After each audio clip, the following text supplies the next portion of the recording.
Today, we're going to talk about the men who are a keeper, and we're going to talk about the 5 signs he might be the one. I think the problem with many of those of you who are out in the dating realm, it's hard to tell the difference between the men who are going to use you or waste your time, or those men that you should actually invest in you. So we'll talk about some signs you can pay attention to in the early stages of dating, or in the relationship period, that 3-month window, to really pay attention if he's a keeper or not. Before I get into it, I want to dive into something really quickly. This relates to the Golden Bachelor. Okay. If any of you have been watching the show, it's coming to its conclusion. And the gentleman, Gary, is a man who grew up in the Midwest. He's a 72-year-old widower who is looking for love in this format called the Golden Bachelor. And I believe it started with 22 women, and now it's down to the final 2 by the time you're watching this, okay, or at least by the time this is being recorded, excuse me. Why am I bringing him up? Because he represents the type of man who might be a keeper. He represents what's known as the wholesome man. Now, many here in the United States gravitate towards people that are from the Midwest. Okay. There's something, I believe he's from Indiana, and there's something about people from the Midwest that are wholesome. Now, I'll be candid with you. I take a little umbrage to that, being that I live in Southern California. I'd like to think I don't know if I'm wholesome per se, but I'd like to think I'm a good catch. I'd like to think I'm a keeper. And whether you live in New York, Dallas, Miami, Seattle, I'm just covering the 4 points, or anywhere in between, I think wholesome men exist. In fact, I think the real challenge for many women is to find this wholesome guy who could be a keeper. I recognize it's difficult, and I think we have to understand that in the dating market pool today, unlike Gary, who's a widower, I would say for those that are over 45 years old, roughly 75% of singles who are in the dating marketplace are divorced. And yes, as we age, that number begins to change to some who are widowers or widowed, some that had been never married. But for the most part, we're swimming in a sea of divorced people. Why is this so important to understand? Because divorce comes with it a very traumatic experience that can wear on a person's wholesomeness, okay? It can wear on their wholesomeness, because I think most men and women are good people. I've often said this on my channel. Most men are good guys. They're just bad daters, okay? We just have people that are bad at the dating process. But at the same time, we are also swimming in a sea of emotionally wounded people that have gone unhealed in their life for their childhood wounds and traumas and their adult traumas. And let's just be clear, divorce is an adult trauma. It carries with it a lot of weight that might cause someone not to show up as a keeper in a relationship. And so right now, we're going to talk about the first and probably the most important thing in my 5 signs he might be the one. And by the way, I could have come up with 10, so let's just stick with these 5 for right now.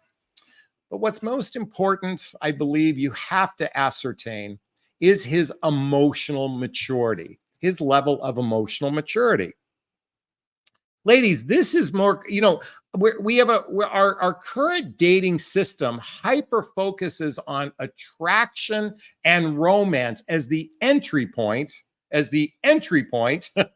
please forgive that, the entry point into relationship. There's such a hyper focus on that it deceives us from who might actually be emotionally mature enough to be in a healthy, happy relationship. One of the reasons why I created my private coaching, by the way, there's a link right here to schedule a discovery call with me to see if working with a coach is right for you. There's a link below as well. Why I created it is because it's so important to practice what I'm about to share with you, and that is intentionality. And intentionality is really to ascertain, is this person aligned with you through a process I call radical honesty, laying your cards on the table, and the rules of engagement. Okay. Now, By doing so, you can ascertain someone's emotional maturity through deeper questions than the surface. I know many of you are hyper focused on the attraction piece. So it's all about, oh my God, you make me feel so good. You're so wonderful. Oh my God, you're unlike any woman I've ever met. Oh my God, I could see us getting married. I could see us traveling together. All this rhetoric about how he's feeling about you is usually from the result of lust or limerence. And lust is simply, I want to have sex with you. And limerence is extreme infatuation. So how do we circumvent this? This being by getting sucked in by people that can use us or waste our time. So I recently purchased something. I'm going to share it with everybody today. I'm not a sponsor for this, although I did write them and ask them to be a sponsor. It's called the Intimacy Cards by Best Self Company. Okay, I got this on Amazon. Okay, there's a link below to my shopping cart if you want to check it out. Okay, so what these are cards with pre-written questions on it that you may want to explore in the early stages of dating. Now, when I mean early stages, I don't mean the first, second, or third date. But if two people are exploring a relationship together, they're exploring getting to know one another, and they're on the track for physical intimacy, wouldn't it make sense to create some emotional intimacy? See, intimacy means into me you see, and to ascertain someone's emotional maturity usually happens when we ask deeper questions in the early stages. So again, I'm going to pull up a couple cards right now for fun, and I thought we would discuss this today. So let's pick out a couple of the first cards in the batch, okay? I'm just going to pull them out right here, okay? It's called Best Self Company, and the first question is, on a scale from 1 to 10, how messy are you to live with? How messy are to live with? So everyone, I want you to write down what number you would be on this scale, from a scale from 1 to 10. How messy are you to live with? Now, I'm going to assume 10 is extremely messy. Now, I'm going to pick myself. I'm going to say I'm probably a 4. I tend to clean up after myself most days. I mean, I could go a day being messy. That's why I give myself a 4.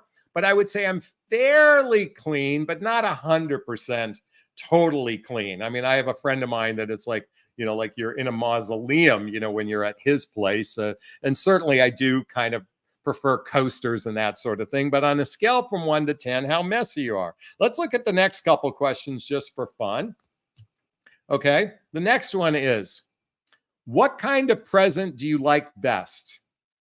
See, I'm not a big fan of this question, mainly because if you're not familiar with the 5 love languages, I'm going to pull this book out. By the way, there's a link below to get a copy of all the books I recommend, and Jonathan recommend books. Okay. Of the 5 love languages, there's words of affirmation. If you're a Leo, though, it's words of adoration. Okay, I think, or at least for me anyway. Physical touch, quality time, acts of service, and gifts. Now, for me, gifts is the lowest one on my list. So I don't necessarily like this question because I'm terrible to shop for. And honestly, I really can't stand buying gifts for people. And not when I say I can't stand it, I've botched that one so many times, that I feel like I'm very upfront with somebody. Now, maybe this question is a good question to have a conversation about it. So just like what I'm talking to you about, my preference around this, depending on how someone responds, you can get a sense of their love language, how they feel about this. But more importantly, you can have a deeper conversation, which builds intimacy. So I just don't like that particular question. What's something frivolous that you don't mind spending money on? What is something frivolous you don't mind spending money on? Okay. I like to travel first class. Okay. And I have on occasion probably spent more, and I've spent money, wasted money on that. Particularly when you're flying on a 737, because the seats in first class aren't that much greater. Oh, by the way, I invite you to post a comment or share something frivolous What's something frivolous that you don't mind spending money on? Now, maybe I actually, let me reframe that. I do mind spending money on it. But the idea is, can you see how now by me talking it out with you, this creates a conversation with someone? This builds intimacy. Now, this is in the beginning stack. Let's pull out the sex stack and see what comes up there. Oh, someone just posted manicures and pedicures, maybe is something frivolous. Okay, now this is for a couple that's seasoned in their relationship. They've built some, let's just put it this way. They've had physical intimacy together, because this is a physical intimacy question. What's your favorite sexual memory for us? Now, I don't think this would be a good question to ask if you've been married for a long time and haven't had sex. Or maybe it would be a good thing to ask for a couple who've been married. I was just thinking in the early stages of dating, I don't know if that's a really great question to ask. And that's why there's 150 different cards here. Let's pull out 2 more. But this centers around the capacity to be emotionally mature. Okay, what do I do that turns you on the most? Okay, I love that one. I think that's an important conversation. Now, why are the sex conversations really important? Because I will tell you, many couples in midlife actually aren't sexually compatible with one another. I am learning as a coach, and when I say learning, I've witnessed many women find themselves in romantic relationships with men where the sex is mediocre between the two of them. So I'm a big advocate for deeper conversation centered around your sex life, and using these cards at least as a prompt. But what's most important about this, and this comes back to emotional maturity, how a person responds. It's not what they say in the response, it's how they react to deeper emotional questions. And that's really the conversation I'm here to talk about with respects to emotional maturity. You may want to check out using something like Intimacy Cards by Best Self Company. I found this on Amazon. It was 27 bucks. I actually ordered it today and it showed up a couple hours later. All right, so that's the first sign he's a keeper, is he's capable of having these deeper conversations early in the getting to know you process. Not all of these would be on a first, second, or third date, but certainly within that first 3-month period. Number 2, a good sign he's a keeper. He has a generous spirit, a generous nature, a generous spirit. Now, when I talk about generosity, I'm not talking about financial generosity. I'm not talking about he takes you out to nice restaurants and that sort of thing. I'm talking about a generous spirit with his time, maybe a generous spirit with his resources, maybe his generous spirit as being a teammate. I have a dear friend of mine, several dear friends. I know if I needed help, I could call them and they'd be there on the spot. To me, that's a generous spirit. That's a generous nature. In other words, they're not so wrapped up in their own lives that they can actually be a giver. That's what generosity is to drop everything for somebody that matters to you, to invest in somebody because they matter to you. So when we think of generosity, it's not always financial generosity. It's their time, it's their effort, it's their resources. Of course, financial is a resource. But are they generous in their spirit? I think when you meet somebody who has a generous spirit as a teammate, that's a great sign. I remember once early when I was dating someone, she happened to be moving.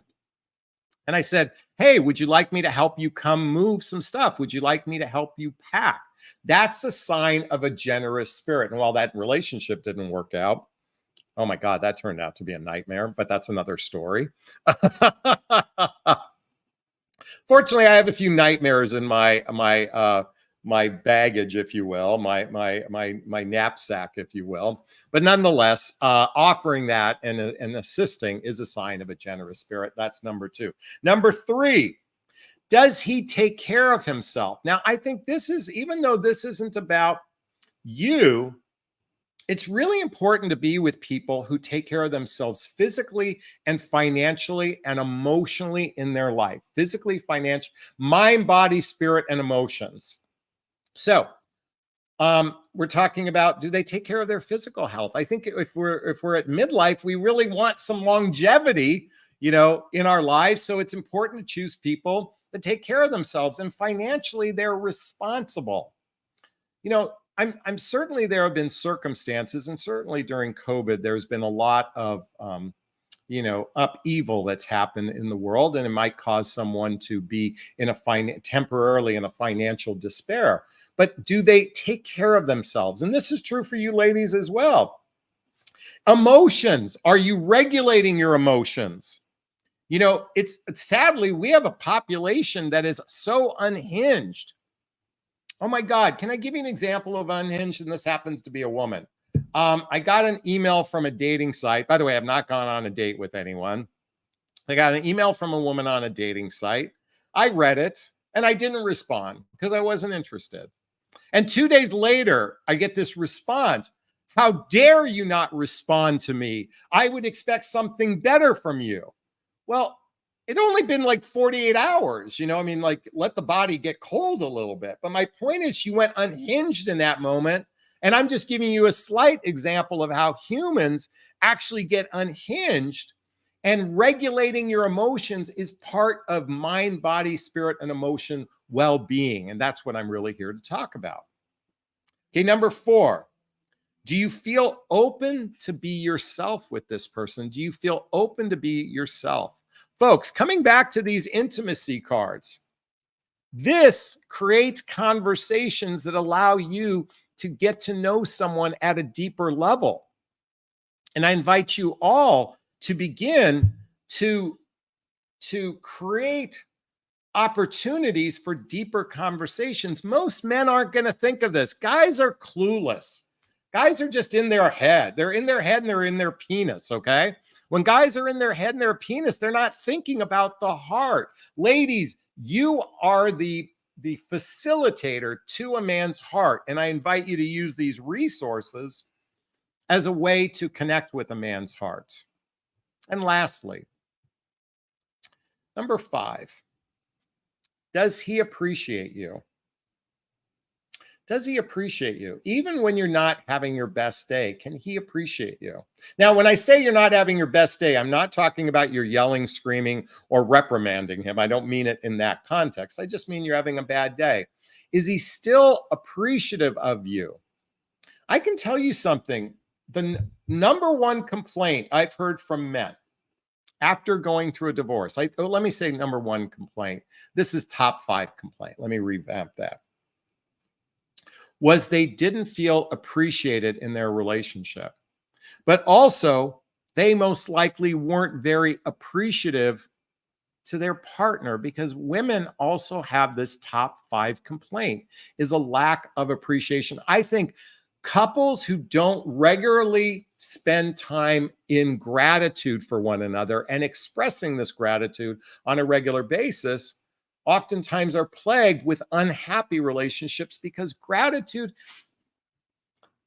allows you, is the antidote to taking people for granted. I have a practice. I've done this in my last 2 relationships, where it's important to once a month express what you're grateful for in the relationship, to actually sit across from one another and express gratitude with one another. Gratitude is the antidote to suffering, or one of the antidotes to suffering in the relationship. It's like a B vitamin. We'll call it a G vitamin. You just take this G vitamin, practice gratitude. And certainly a person who appreciates you is a good sign. He's a keeper and he's serious about you. So those are the 5 signs. And again, the most important sign centers around emotional maturity. Is this sinking in? Is this resonating with you? Please let me know. If it is, post a comment below. I do my best to read them all. And if you found value in this content today, please hit that like button. Please share this video. Please subscribe to my channel and hit that notification bell so you can be notified of new videos as well. All right. If you have a question, write the word question and then post the question thereafter. Or you can purchase a super sticker, super chat. There's a little $ in the chat box if you're watching live. And if you're listening to the replay, there's a little super thanks button. All the monies from the super sticker, super chat goes to a scholarship fund in the name of my son, Connor Aslay. That's my son who passed away a few years ago. Whoa, wait, where is he? There he is, the Woody, next to his brother, who is Buzz Lightyear Colin. And in his honor, I donate to causes like the Hoffman Process and Insight Institute, just to name a few. And by the way, our goal tonight is $50 to donate, okay? So we'd really appreciate that. All right, let's see what questions we have in the house. And again, purchase a super sticker, super chat makes it easier for me to find, okay? So I think I saw a question here. Lee wrote early in the broadcast, she said, do you think you can teach someone emotional maturity, or is it largely inherent and innate quality in a person? Can you teach a man this? I'm going to tell you, folks, I wasn't very emotionally mature. I was a very selfish human being for a significant portion of the early part of my adult life. And it was through workshops and trainings and quite frankly, well, I'll be candid with you. It took a couple humbling experiences for me. One was losing my high-end corporate job. I mean, it devastated me, humbled me. And I got addicted to drugs and alcohol as a way to navigate the emotional effects of this. And then the market crash of 2008. This was at the same time, and I was going through a divorce. I was in the perfect storm of emotional chaos. And my drug of choice, besides the cocaine and alcohol, was online dating. Now, I had no idea it was preparing me for this vocation that I have right now, but I was addicted to the dating process. I was addicted to talking to women. I would spend 2, 3, 4, 5, 6, 7. I had one time an 8-hour conversation. We started at 8 o'clock at night and finished at 4 in the morning. Her name is Grace. No, her last name is Grace. I remember that conversation. She actually had went out with a serial killer. This guy killed 6 people, and she was in the middle of this. She got out of it unscathed, and they did a documentary on 60 Minutes about this. But anyway, I remember this. My point in sharing this with you, it was through conversations with women that I began getting in touch with my heart. I think women have a capacity to open a man's heart. My dear friend, one of my oldest and loyal friend, I know he wouldn't have connected with his heart if it wasn't for a woman in his life who habitually talked about her feelings. And because he cared about her, he began adopting what she was selling, so to speak, or leading by example. So yes, I do believe men have a capacity to learn. Does that mean you might be teaching them for the next woman? Most likely, I would say it's been a few women. Okay, I'll be candid with you. My most significant relationship is the one that opened my heart, and we're not together. But she's also in a fantastic relationship with a man who they live together, David. She's my dear friend, Sherry. We weren't right for each other. But guess what? You won't know unless you try. And that's my invitation for you, Lee. So I hope that helps. Let's go swimming. Let's keep swimming. We're just looking for, okay, Barbara's in the house. When a man states that he is sex positive in his dating profile, is that a red flag? I've been seeing this a lot on Bumble. Thank you. Hey, Google, what does sex positive mean? According to Wikipedia, the sex-positive movement is a social and philosophical movement that seeks to change cultural attitudes and norms around sexuality, promoting the recognition of sexuality as a natural and healthy part of the human experience and emphasizing the importance of personal sovereignty, safer sex practices, and consensual sex. So safer sex, consensual sex. So by the way, Barbara, I've noticed the same thing too on Bumble. And I honestly, I did look it up before. I really didn't know what sex positive means. I got to tell you something. I mean, you need to be a Gen Zer to understand language today. I imagine it was much like when I was growing up in the 60s and 70s. I was born in the 60s, I mean, but I grew up in the 70s, mostly in the 80s was when I was an adult. And I'm sure the stuff I talked to my parents about was they were like over their heads. So I would say that to the extent that if you listen to the last few seconds of it, forgetting the beginning part of it, safer sex, consensual sex, I do believe that there's some value to that. I've noticed it too. Here's the thing that I want to bring to your awareness. If you're dating someone that states that, then it's a great conversation starter. So tell me what sex positive means to you. I'd be really curious to know, what does sex positive mean to you? Like, folks, I have this vague understanding of it floating in my head before I had you listen to it. I have a vague understanding because, folks, there's probably 60 trillion. There's more than 60 trillion. There's 60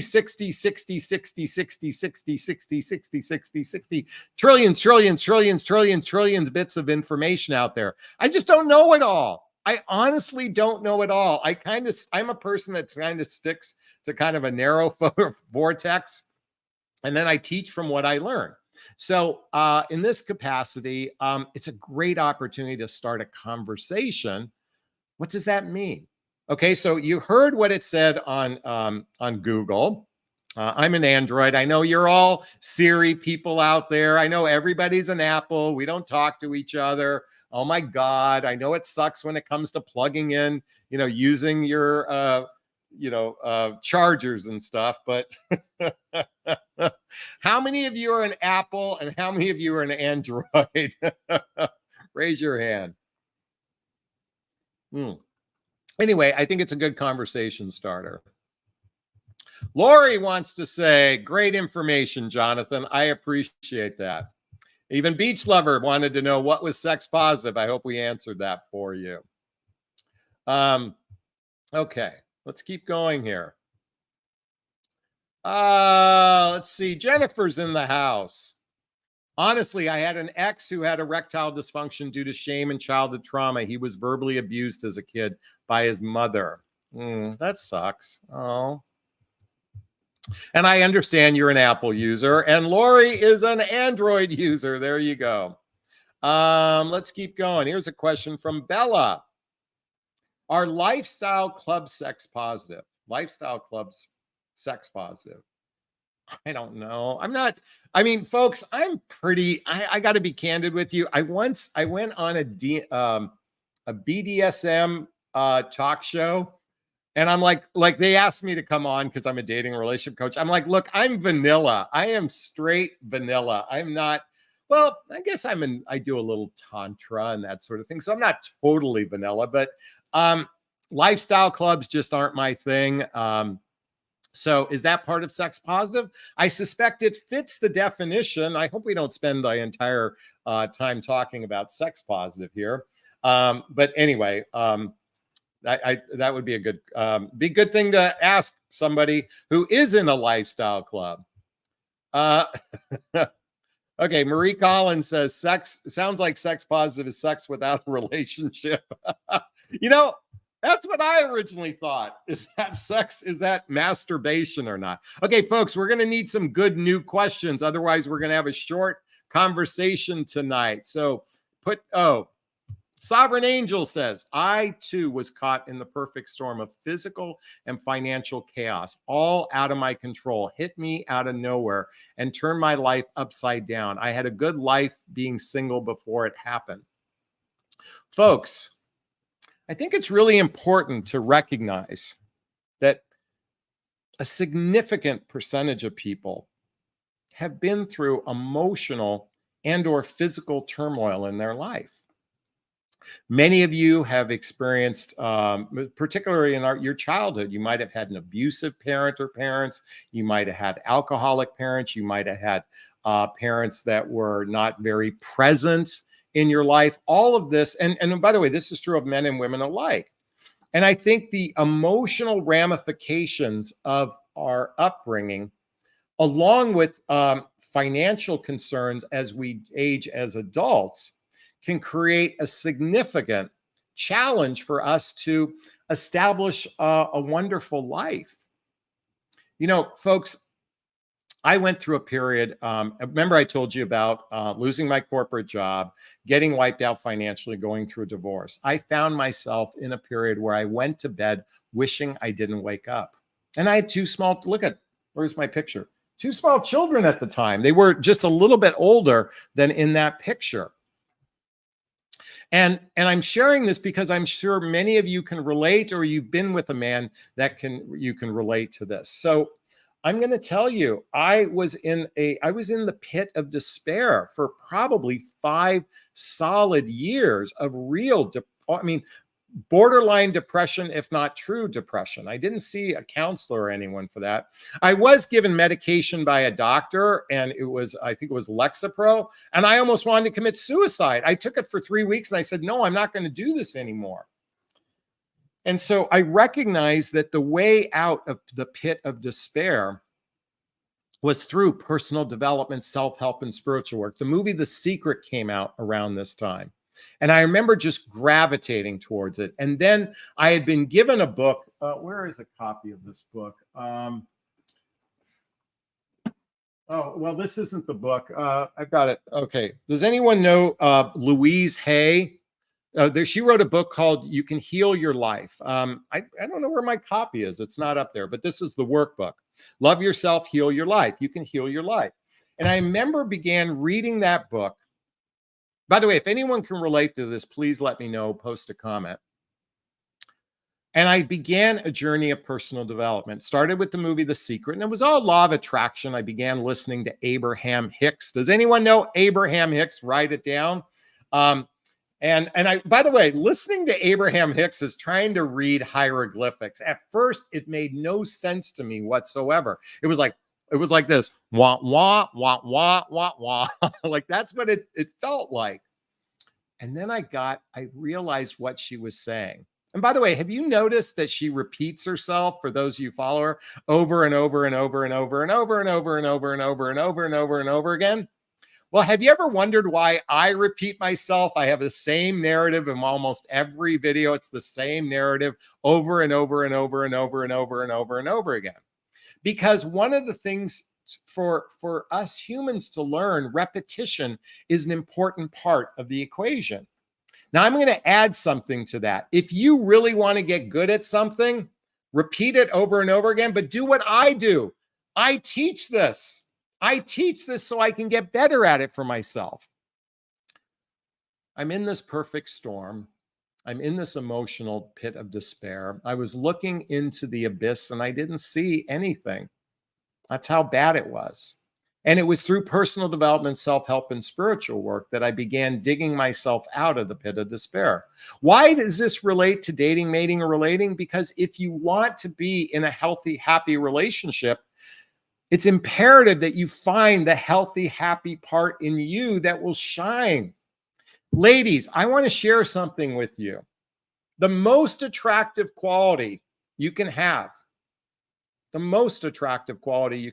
is radiance, to radiate. And when you're loving on yourself, you radiate. It's a powerful force. It's a powerful energy. Can I tell you, I've gone on more first dates where women walk in with resting bitch face. Does anyone know what resting bitch face is? Has anyone ever had resting bitch face? I can tell you, there are sourpuss look on so many people's face. Men too. Men can have resting asshole face, and women can have resting bitch face because they're not radiating the love inside of them. That's why I'm here to scream and repeat myself over and over and over and over again. And while Jennifer wants to remind everyone about confidence, I think confidence and radiance, I agree, confidence, but most, here's the thing about confidence. We are all on some level suffering from I'm not good enough, I'm not lovable, and I'm not likable on some level. So while some people pretend to be confident, and they can fake confidence, I don't believe you can fake radiance. Maybe I'm wrong. And by the way, Injecting your lips is not radiance. I'm just not a fan of duck lips. Oh, duck lips. Anyway, I'm going off on a tangent. All right. Who has a question for me? Write the word question or post the question thereafter. Or could you please purchase a super sticker, super chat? I want to donate some money. All right. Jennifer says arrogance can also be confident. I agree. Hope says Louise Hay is one of my guru books. And when I had my bookshop, she was one of the many I could not get enough of.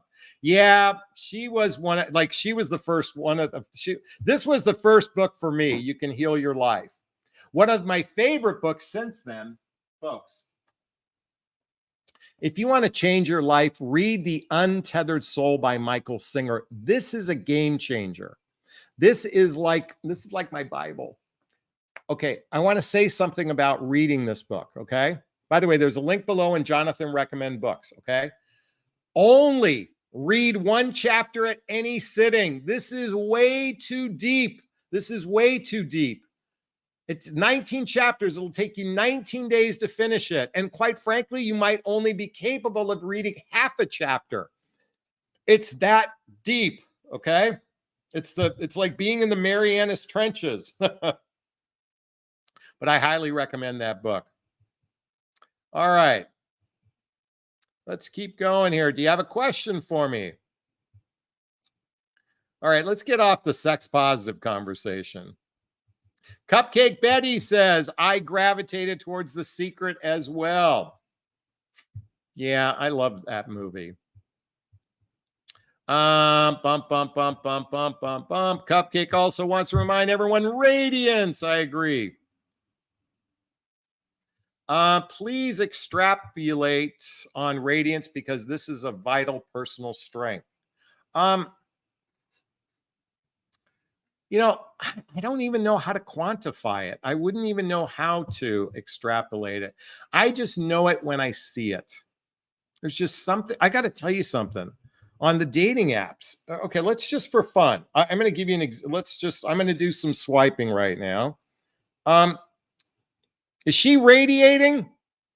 I don't think so. I don't think she's radiating, okay? Well, this one has sunglasses, so I don't think she's radiating. I don't think you can radiate through your sunglasses. I don't know. I want to find this one. Oops, shoot. I just accidentally swiped right on someone. Let's go this way. Okay. Please forgive. I want to exclude her name. I think that's just not a happy look. You know, and I could go through one after another, and I will tell you, okay, folks, not to brag, but tell me if you think this is mine. You tell me what you think. Am I radiating here? Am I radiating? Tell me. You tell me if you think I am. Okay. I'd like to think I am. I'd like to think there's a radiance. I could be wrong, but I'm going to tell you something. There's a lot of sourpuss energy in the dating marketplace, particularly on the dating sites. And I don't think if you're wearing your sunglasses, you can be seen radiating. Okay.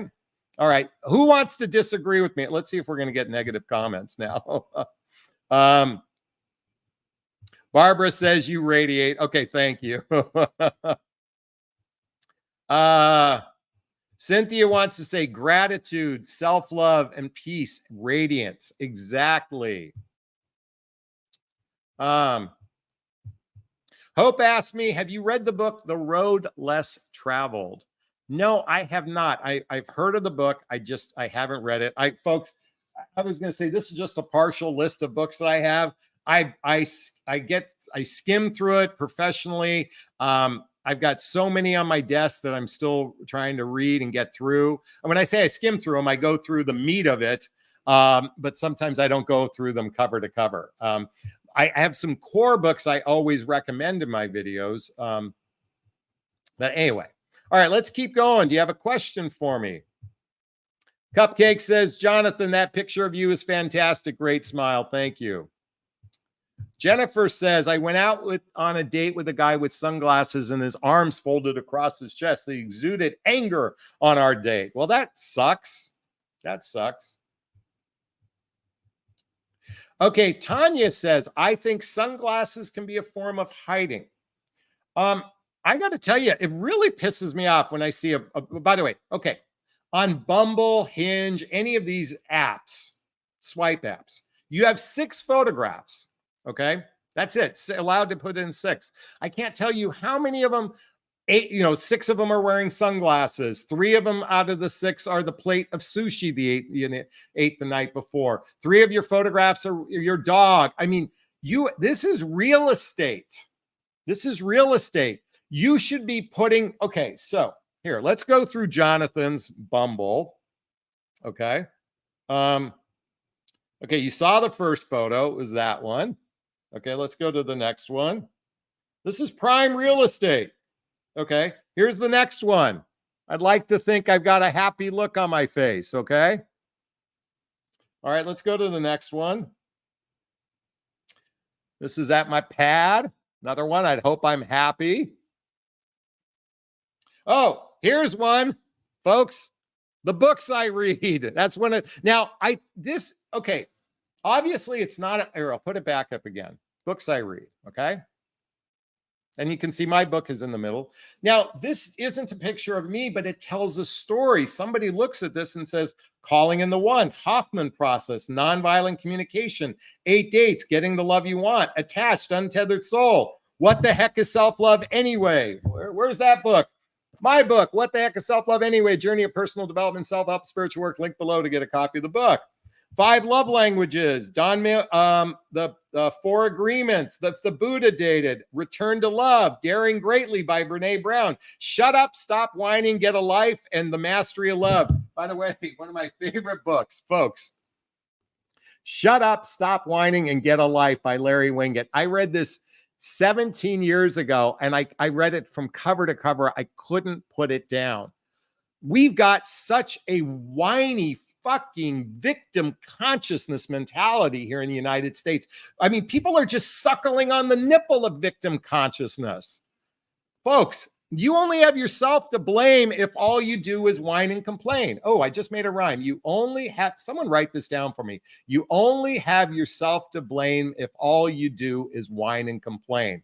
I got to remember that. You only have yourself to blame. That's got to be a Jonathan quote. You only have yourself to blame if all you do is whine and complain. Okay, so the next photograph. Okay, now this is one of my spiritual camps. I was in a happy mood. Now while it's not a great picture of my face, it exudes energy. It exudes radiance. And then my last one, I'm wearing sunglasses, but it's a body shot. It's a body shot, okay? So I think that's okay. Folks, on the dating sites, quality photographs. If you're wearing sunglasses, you're only allowed 1, and so long as it's a body shot, okay? That's just my invitation for everyone.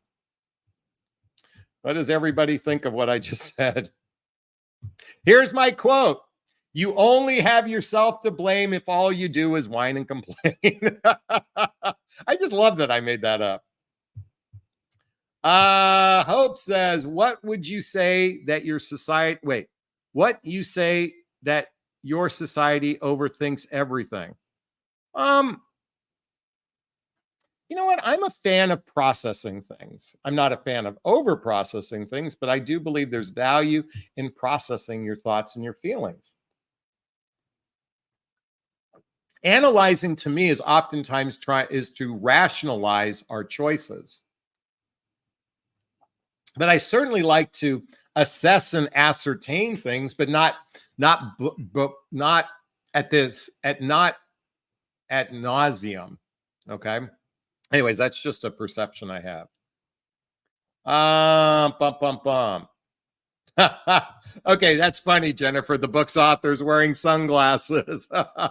I don't think it matters. He's a tough guy. All right, let's keep going. But that's a good point. Catherine says humble confidence is key. Ego-based confidence is easy to notice. True, authentic radiance naturally flows. I agree.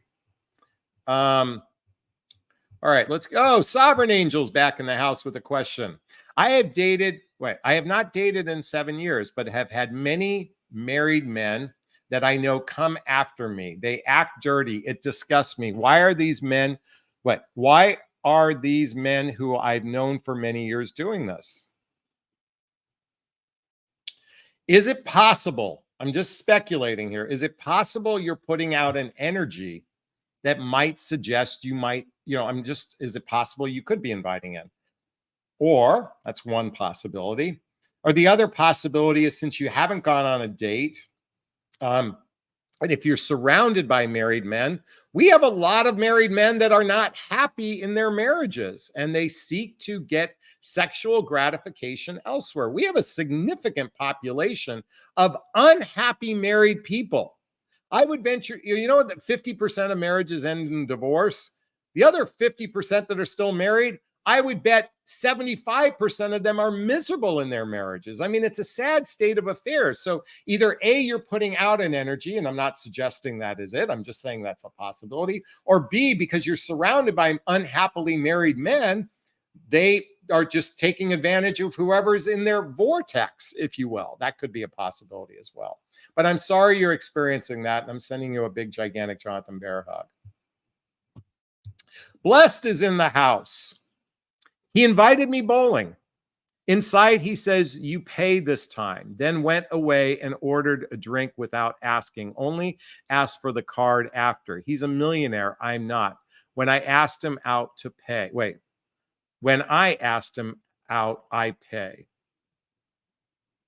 I don't know what your question is. Is he a jerk? Possibly. I mean, was that not cool? Since if he asked you out and he didn't offer to treat, he probably doesn't have a generous spirit, as I talked about in the beginning of this conversation. And you have to ask yourself, do you want to see him again? That would be a question you have to ask yourself. It doesn't sound like he would be, but you have to ask that question for yourself. Okay, Blessed? Let's keep going. If you have a question, write the word question. Folks, we need $50 tonight to donate. Come on. I gave you a great quote. You only have yourself to blame if all you do is whine and complain. That's got to be worth $5 from somebody. And if 10 of you gave it, we'd hit our goal tonight.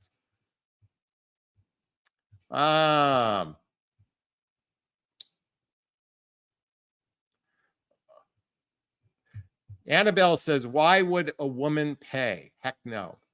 Well, as she said, if she offered to take him out, I'm a big proponent of reciprocity. I'm a big proponent in the dating process is two people investing in each other and taking turns. Now, if you're with somebody who's a millionaire, like she said he was, and the person who has the most resources should contribute. But at the same time, in the getting to know you, I'm a big proponent of reciprocity, taking turns, planning things, individually, like each person makes a plan to go do something. This way you get to know each other's likes and dislikes. So I'm just a big proponent of reciprocity. Beach Lover just gave us $3. That means we're $47 away. Thank you so much. Wanda's in the house. How do you know if they're married or not truthful on a dating site or a date? Okay.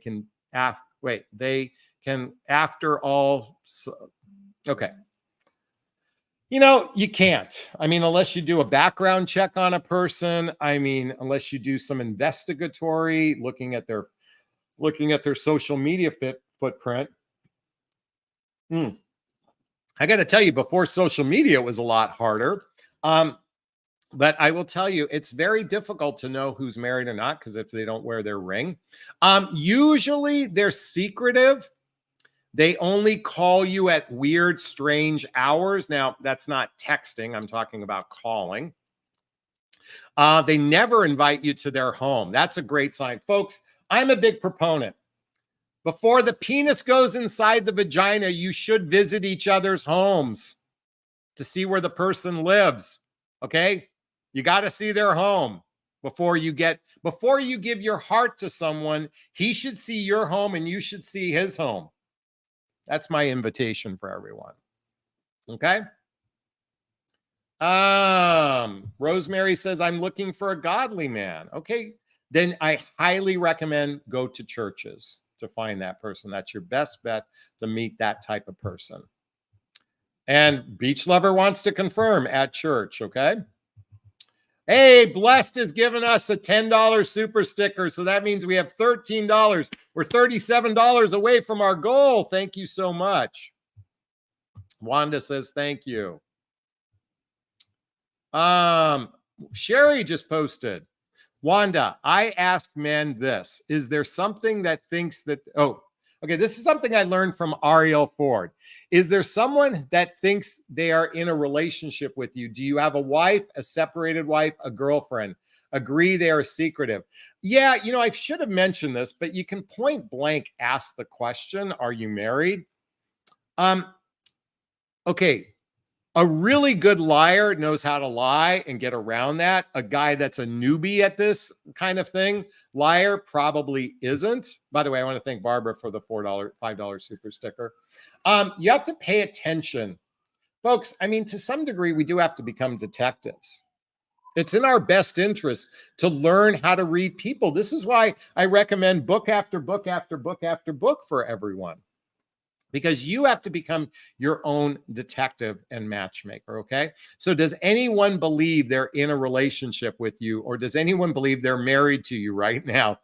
A cheater is probably going to sidestep that question, or I forgot to add this. He might say, I'm unhappily married and we're separated. We live apart. He might fess up, but he might make up some excuses. So that's a possibility as well. Okay. But as Jane says, that's a good question. I learned that from Ariel Ford, who wrote the book, The Soulmate Secret. Okay. Let's see. Let's keep going here. Oh, and Sovereign Angel says, several of my lady friends dealt with men they met online that were married, all lied, and this was on a Christian dating site. Just because somebody is godly or Christianly doesn't mean they aren't fucked up. We have dysfunctional human beings in every religious capacity, every political capacity. There is no immunity to dysfunctionality. Okay. The only thing you can do is become a detective in your life. And I don't mean this from a fear-based way. I'm talking, and not about protecting your heart. I'm talking about, what do detectives do? They ask questions. They're curious. They try to find out about a person. Okay, if they have children, where do the children live? Do they live with their mom? Where does their mom live? Like, you can ask curious questions. If someone's married, most likely in the demographics we're talking to, the midlife demographic, they have children. So be inquisitive. What's the schedule? Okay, here's a good one. What's your custody schedule? How did it go at family court when the two of you are going through divorce? And the person, by the way, they're not prepared for these more complex questions. And this would be a way to trip up a married guy. Most people cheating are married with children, okay? Most of them. And you can ask about, hey, what was it like going through a divorce? Oh my God, that must have been horrific. When did you file for divorce? How did your children handle it? What's your custody arrangement? These are really good questions to ask to trip up the married guy. Legitimate guys, it's going to be easy to answer those questions, but those that are married and cheating, going to be harder to answer those questions. Melissa says, I did ask the question, does anyone think they're in a relationship with you? He responded, well, I have a lot of relationships with people. You know what? See, that response alone is just, here's the thing. The answer is either no or yes. Anything else is just, bullshit. And it speaks volumes. Terry says, Jonathan, those are good questions to ask to trip them up. Yeah, I came up with those. It just occurred to me as I was processing this. This is overthinking. I'm processing, I'm overthinking, coming back to that. Get his cell number and reverse lookup for $5. You can find out a lot. Yeah. Jane says, a man can have 2 cell phone numbers. Should I be worried? Yeah, I mean, no, you don't need to be worried. Bum, bum, bum, bum, bum, bum, bum. Annabelle says, here's our first, Jonathan. I would feel turned off a bit if I had to pay early in dating. I feel less as a woman, just saying. Annabelle, I understand that, okay? I understand that's how you feel. Not everyone subscribes to my way of thinking. I just believe if a woman is genuinely interested in me, she'll want to make effort. That includes planning something and treating for something. That might be a turnoff for you. Good, that tells us we're not a fit. I will tell you ladies this. I posted a question. I just talked about this. I posted this question to a group of 15,000 men in a private Facebook group I'm in. Men, how would you feel if after a first date, a woman said something to the following? After a first date, she says something like this. Jonathan, I really appreciated that you treated me on this date. Will you allow me to show my appreciation and plan and treat you the next time? How would you feel about that? And I posted this question to a group of 15,000 men. I had over 1,000 responses to this. And this is what I heard. She's a keeper. She's one of a kind. She's a unicorn. She's partnership material. Don't let someone like that go away. This was the response. And a few select men, less than 0.1% went into, I would never do that. And the way they responded in all caps is because most likely these are people that are control freaks. They want to be in control. I'm here to say, if a man cannot accept your generosity, because coming back to generous nature, and when I talked about the 5 signs he's a keeper, generous nature, in my opinion, includes taking turns. That's generous. That shows that you're investing in him. If he resists it, that might mean he has difficulty accepting your love later on down the road. So I'm here to say mutual reciprocity is a factor in making decisions in relationship. I understand, Annabelle, that doesn't work for you, and that's fine. We're not a fit, okay? No worries there. But I invite everyone to process this and decide for themselves what they want most. I guess here's a question. If women expect men to pay for dates, should men expect women for sex? I'm just asking that as a question. Matthew Hussey discussed that in one of his videos, who should pay for a date? Okay. So expectation is the mother of disaster, in my opinion. I believe in generosity and reciprocity. Those are just 2 high values for me. And I know I might have lost some of you. That's okay. You don't have to subscribe. I'm here to offer perspective. I'm here to offer perspective. I'm not saying this is the gospel. I'm not saying this is the truth. Generally speaking, most of what I share is consistent. The most important thing I share is the importance of personal development, self-help, and spiritual work. Coming back to loving on oneself. When someone loves on themselves, they radiate and they become a magnetic attractor for what they want. And why do I repeat myself on personal development, self-help, spiritual work over and over and over and over again? Because if you want to attract an amazing partner, then become the person you want to attract. Become the person you want to attract. Is this sinking in? Is this resonating? Please let me know. All right. Bella says, I would love to treat more often. There you go. You see, men appreciate that. Let's see. Let's see. Nietzsche says, Jonathan, great point, bro. Thank you so much. Jennifer says, I know a woman who always pays the dates right away. She has turned off a lot of men. Okay, what I talked about earlier was reciprocity, taking turns. I'm not talking about paying for every date. That would be a turnoff to me as well, because what that's not allowing is my generous spirit to come out. So it should come from a place of generosity, not a place of control. Control is a turnoff. And trust me, a lot of men use paying for dates as a way to control things, because if I paid for every date, I can bail on you whenever I want. Just remember that. That's also a possibility. It's not always coming from a generous place. I think we'll take this as the last question. Do you think that some males are takers because they're afraid of being used? I know this is ironic. Yes. I think a significant percentage of men after divorce in particular have felt used in their past relationships, and they turn into takers as a result of this. It's a sad state of affairs. I'm not advocating for it, but I do believe that this happens, that a person that might have been generous at one point in his life who felt unappreciated might become a taker. This is why when I talk about childhood wounds and adult traumas, this might be an example of an adult trauma that might have caused a man to become a taker after he was a giver at some point. And I see this with women as well. This is equal for each gender. All right, folks. Well, we just talked about, is he a keeper? The 5 signs he might be the one. Since I mentioned it earlier, I'll just remind everyone, does he have emotional maturity? Does he have a generous spirit?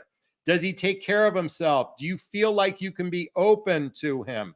And lastly, does he appreciate you? Those are 5 signs he might be the one, and he might be a keeper. I hope you found value in this. I'd like to hear your thoughts. Post a comment below. I do my best to read them all during the first 24 hours. And if you like this video, please hit that like button. Please share this video, and please subscribe to my channel and hit that notification bell as well. If you reach this point, the Golden Bachelor is on, so go out and enjoy, and let's see who Jerry picks tonight or has fun at the fantasy suites. All right. Have a wonderful evening. Take care. Oh, I want to thank Wanda and Cecilia and Sherry and Beach Lover and Terry and Annabelle. Let's see, Cupcake and Jane, Marianne and Hope and Sovereign Angel and Cecilia. I think I said Lisa. Did I say Jennifer? All right, everyone. Big hugs. Have a fabulous